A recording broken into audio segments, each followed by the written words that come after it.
Well, slap my booty and call me Luffy. It hasn't even been a week since Netflix decided to play pirate and hoist the flag on the One Piece live-action series. And oh boy, the internet's more riled up than Zoro in a liquor store. So let's get to the meat and potatoes like an OF model during an 8-hour shoot. Did the series slap harder than Will Smith's right hand, or did it flop like a drunk flamingo trying to stand on both legs? Did the actors step up, or are they just cosplaying pirates at a third-rate convention? And now, with all these shining reviews, are we witnessing Netflix's magnus opus, or just a bunch of fans refusing to admit they've been bamboozled? Now, like a true man of culture, I spent the last 2 days binging the One Piece live action, and I'd honestly say, as far as live action goes, this was obviously a major success. IMDb gave the show an average rating of 8.9, and it received an 83% score on Rotten Tomatoes, along with an audience score of 95%. But I still think these reviews are skewed by bias on both sides, and while I think that One Piece has become the exception to the rule, it barely had any competition to begin with. I know me personally, I'm still traumatized from the Dragon Ball live action, and don't even get me started on the Avatar The Last Airbender movie. I'm not even joking when I say I've seen TikTok videos with better production than that monstrosity. But keeping all that in mind, I know there was a part of me that was hoping for something more from the live action, to the point where I even began to question if I was expecting too much. I genuinely wondered if I was deluded from the fact that to believe we would get a one-to-one recreation of the One Piece we all know and love was just too idealistic. That's why I don't understand IGN's rating at all. Like, did they even watch the live action? But that doesn't change the fact that there were some moments that were cut for either the sake of timing, pacing, or limited resources that I really wish we got the chance to see. Like, I really wish we got to see the story of Shushu in Orangetown. What makes the story significant is it expands on the themes of treasure in the One Piece world, where you have a dog that is willing to risk its life to guard its treasure, being his owner's pet store who was recently deceased. I was even bummed out that we didn't get to see Gaimon. While these characters and moments appear quite small in regards to the greater world of One Piece, I think it was a missed opportunity to not include them, since they embody the greatest themes in the initial journey, whether it's the themes of individual treasure or chasing your dreams. In a sense, I feel like the live action did the complete opposite of the anime. We all know the anime can have brutal pacing that makes some less exciting arcs like Long Ring Long Land or Thriller Bark painful to get through. But the benefit of this pacing is it provides an opportunity to fully flesh out characters and their personalities as they are introduced. The live action gave off the impression like it was trying to progress through the narrative as efficiently as possible, but by doing so, it felt like the interactions between the Straw Hat crew appeared rushed and lacked authenticity. Like, on my initial viewing, it was hard for me to wrap my head around Zoro's sudden belief in Luffy, or even when Sanji joined the crew. To me, it just didn't seem believable that their individual friendships and trust with one another manifested so rapidly, and when they made their sudden decision to start following Luffy, it felt quite lackluster to say the least. But by that same token, I have to give credit where credit is due, and I genuinely believe one of the greatest selling points of the live action is Garp's portrayal. Not to mention, including Bogard was amazing. I know this Easter egg had some diehard One Piece fans absolutely hyped. While some fans are anchored to the more carefree version of Garp from the anime and manga, I believe the live action has taken a fresh yet familiar route that stays true to the core of his character. I'll give it to you, in the live action he may not be bursting into hearty laughs every other minute or doing goofy antics, but that's because the intention was to provide a more mature take on a Navy Vice Admiral. Imagine if your grandfather, who's always been rambunctious at family gatherings, suddenly turns up in his army uniform. You'd expect at least some level of gravitas, wouldn't you? That's the Garp we're seeing here. The soldier, the Vice Admiral, the father figure. It's like seeing Chuck Norris wearing clown shoes. You know there's an inherent silliness below the surface, but it's underscored by a badass vibe. But what I really liked about Garp's portrayal is sprinkled throughout the seriousness, there are moments of levity that resonate even stronger because of this, such as Garp laughing in genuine amazement when Luffy holds his own. It's less about Garp being carefree and more about recognizing Luffy's potential. It's the same as watching a toddler lift a barbell. You're caught between admiration and thinking, is this kid on steroids? And let's not forget Garp's decision to munch on steaks with Zeph rather than chasing after Luffy. Like, this isn't a casual dining tour, it's a testament to his priorities. And while Garp came across as cold and unsympathetic, it's not like manga Garp was any different. Let me remind you, when Luffy was like 8, Garp left him with mountain bandits surrounded by wild beasts. That doesn't scream cuddly grandpa, it screams Survivor, Pirate Edition. Now the live action simply extrapolates the seriousness. Garp's love for Luffy is so fierce it's wrapped in the complexities of wanting to protect him from the shadow of Gold Roger, yet allowing him to find his own path. It's a tough love that might be akin to a parent making their kid do their chores. But in this case, it's more like battling beasts and bandits.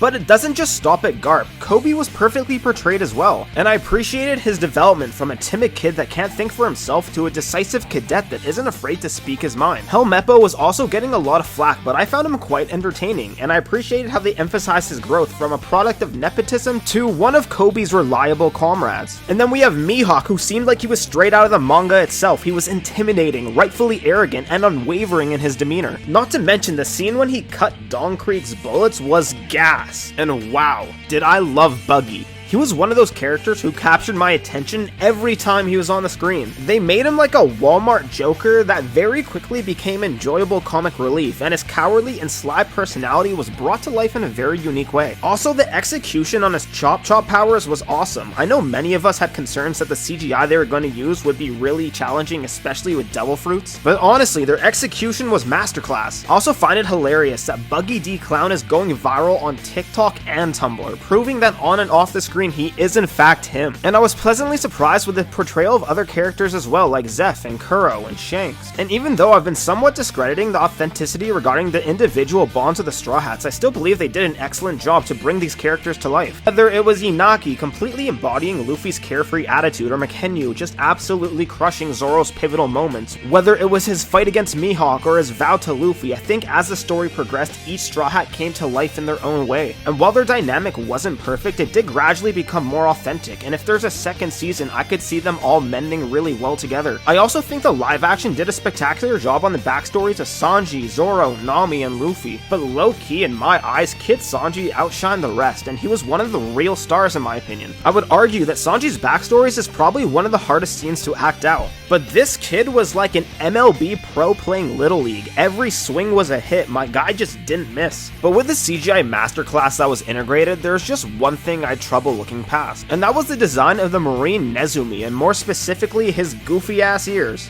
But I think my largest point of contention regarding the One Piece live action is actually how Luffy and Zoro learned about the backstories of their crewmates. Don't get me wrong, I think for the most part, Luffy's and Zoro's characters were adapted quite well, but this one aspect in my opinion was a miss from the writers. In the anime and manga, what makes Luffy and Zoro's character special is that they both don't care about the past of their fellow crewmates. They don't make judgments on their personality based on who they were, but who they are today. But in the live action, they intentionally had both of them sit in and listen to Sanji's and Nami's backstories, which had an influence on how they viewed them as people. In Arlong Park in the anime, one of my favorite moments is when Luffy is told to leave by Nami, and then rather than leaving, he decides to just lie down on the ground and take a nap. Luffy was uninterested in learning the reality of the situation in Kokoyasi village under Arlong's tyrannical rule. He only cared about one thing. He was waiting for Nami to ask for his help as a friend. And I know part of me really wishes we saw the build-up of that scene played out in the live action. But in all honesty, I don't hate that they drifted away from the manga canon, because at the end of the day, the execution is what mattered. And I genuinely believe that Inyaki brought that Luffy energy we all wanted to see, and in the scene where Nami finally asked for his help, the execution from Inyaki and Emily was perfect. And after watching the last episode, I definitely think there's a stark difference from when the characters were first introduced versus the end.